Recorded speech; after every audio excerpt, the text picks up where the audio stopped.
ഇന്ന് തന്നെ ഡൗൺലോഡ് ചെയ്യൂ. കാണൂ നിങ്ങളുടെ ഫേവറേറ്റ് ഷോസ്. ഹലോ, ആരാ? ഞാൻ നിന്റെ ഒരു വകയിലൊരു അച്ഛൻ. ആരുടെ? നമ്മള് തമ്മിലിപ്പോ അങ്ങനെ ഒരു ബന്ധമില്ലല്ലോ. ഇപ്പൊ ഞാൻ വീണ, എന്നോട് സംസാരിക്കുന്നത് രാമകൃഷ്ണൻ.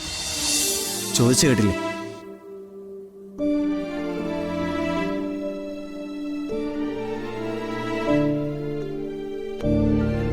മനു, ഗിരിനഗറില് ഒരു പാർക്കുണ്ട്. അവിടെ പോകുന്നത് അതിമോന് വലിയ ഇഷ്ടം. എന്നിട്ട് പാർക്കിൽ പോയോ? ഇല്ല. അതെന്തു പറ്റി? അതിനു മുൻപ് ഞാൻ അവനോട് കാര്യം പറഞ്ഞു. അച്ഛനും അമ്മയും കൂടെ ഉണ്ടായിരുന്നപ്പോ പറയുന്നതായിരുന്നില്ലേ കുറച്ചുകൂടെ എളുപ്പം? അല്ല, എന്താ അവനെ തനിച്ചു കൊണ്ടുപോകാൻ തോന്നിയത്?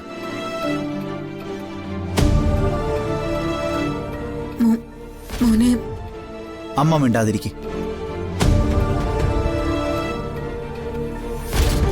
എല്ലാവരും കൂടി പറയുമ്പോ ആദ്യം ബഹളം വെക്കൊന്നു തോന്നി.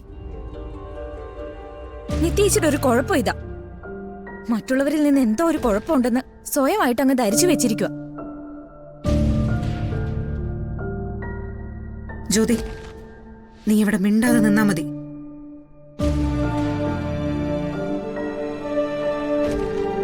ആദ്യയെ കാണാതായപ്പോ നിത്യേച്ചിന്ത ആരെയും വിളിക്കാതിരുന്നേ? അല്ല, നോർമലി എല്ലാരും അങ്ങനെയാണല്ലോ ആദ്യം ചെയ്യാം. മനു, ഞാൻ അവിടെ മുഴുവൻ ഓടി നടന്നു നോക്കായിരുന്നു. പക്ഷെ ആദ്യം അവിടെ എങ്ങും കണ്ടില്ലായിരുന്നു.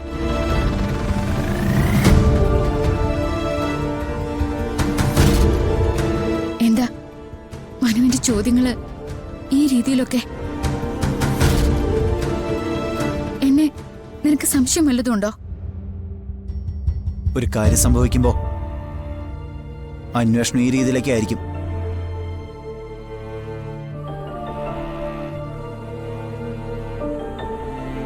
എനിക്ക് പകരം ഒരു പോലീസ് ഓഫീസർ വന്നിരുന്നാലും നിത്യേച്ചോട് ഈ ചോദ്യങ്ങൾ അവർ ചോദിച്ചിരിക്കും. അത് ഞാൻ ഒഴിവാക്കിയതാ. അറിയാലോ, മനു ഒന്ന് വിളിച്ചു പറഞ്ഞാലേ എത്ര വലിയ ഉദ്യോഗസ്ഥനും വരൂ ഇവിടെ.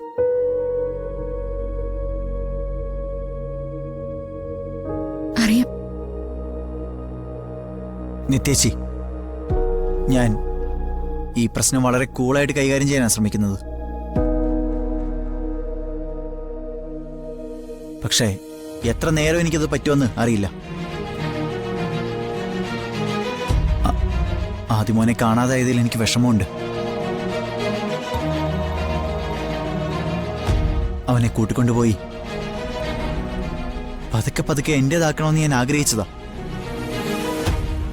നേരത്താ ഇങ്ങനെയൊക്കെ സംഭവിച്ചത്.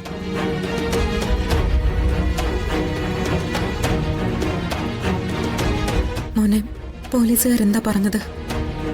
എന്തെങ്കിലും വിവരം കിട്ടിയാലല്ലേ അവർക്ക് പറയാൻ പറ്റൂ.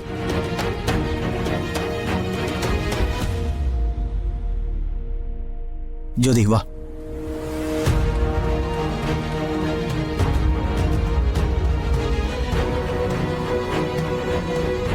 കാര്യങ്ങളുടെ തെളിവുകളൊക്കെ ഇപ്പൊ കിട്ടും. സംഭവിച്ചത് നിത്യേച്ച് പറഞ്ഞതുപോലെ തന്നെ ആവട്ടെ.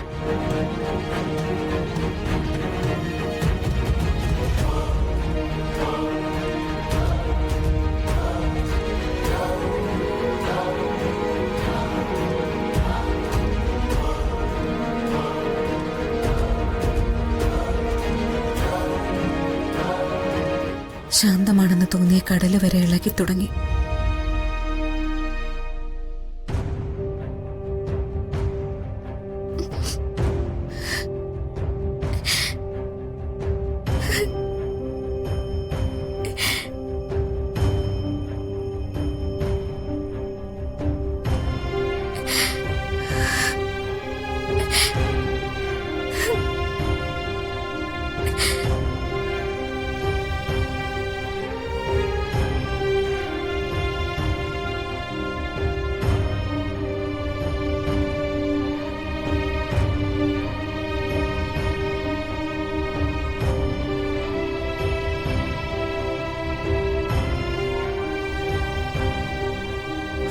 എടാ നീ നീ അവളെ ഒന്ന് വിളിക്ക്. എന്നിട്ട് എന്ത് പറയാനാ?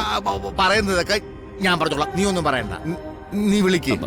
അമ്മാവ, എടാ എടാ ഞാൻ ബഹളമൊന്നും ഉണ്ടാക്കാനല്ലെന്ന്.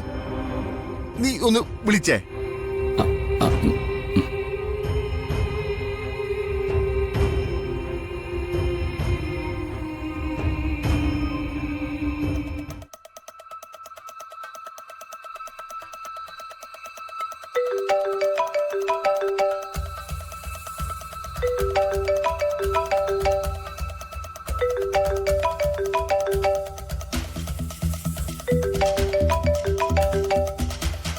ഹലോ ഹരിയേട്ടാ, പോയിട്ട് കുറെ നേരം ആയല്ലോ.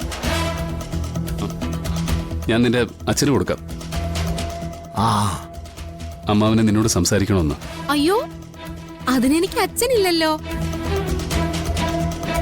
ഉണ്ടായിരുന്നു, പക്ഷേ അമ്പലത്തിന്റെ മുമ്പിൽ വെച്ച് പൂജയൊക്കെ ചെയ്ത് അതങ്ങ് അവസാനിപ്പിച്ചില്ലേ. അപ്പൊ പിന്നെ എന്തിനാ സംസാരിക്കുന്നേ? ഞാൻ കൊടുക്കാം.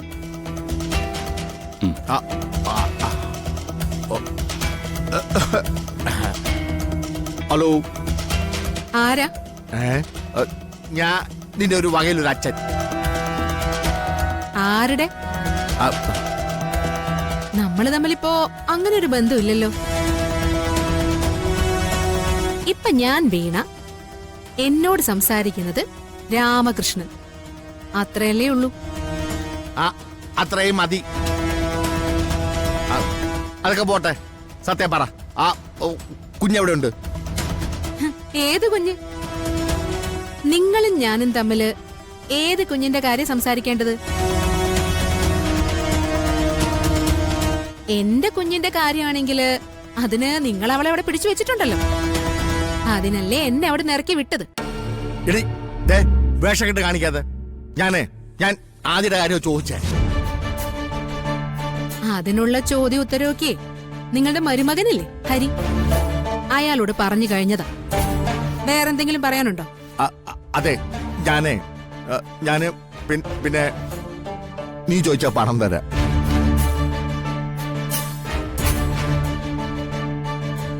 എനിക്ക് നിർബന്ധമൊന്നുമില്ല. എനിക്ക് നിർബന്ധമുണ്ട്.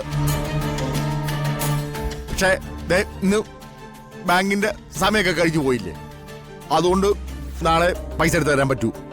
മതി. പക്ഷേ അതുവരെ കുഞ്ഞിന്റെ കാര്യമൊന്നും നീട്ടിക്കൊണ്ടുപോകാൻ പറ്റുകയല്ല. ഓ, അതായത് കുഞ്ഞിനെ ഞാൻ ഇപ്പൊ തന്നെ അവിടെ എത്തിക്കണോന്ന്. എന്നിട്ട് പണത്തിന് വേണ്ടി ഞാൻ കാത്തിരിക്കണോന്ന്. നിങ്ങളുടെ വയസ്സ് പോലെ തന്നെ ബുദ്ധിക്ക് നല്ല പഴക്കമുണ്ട്.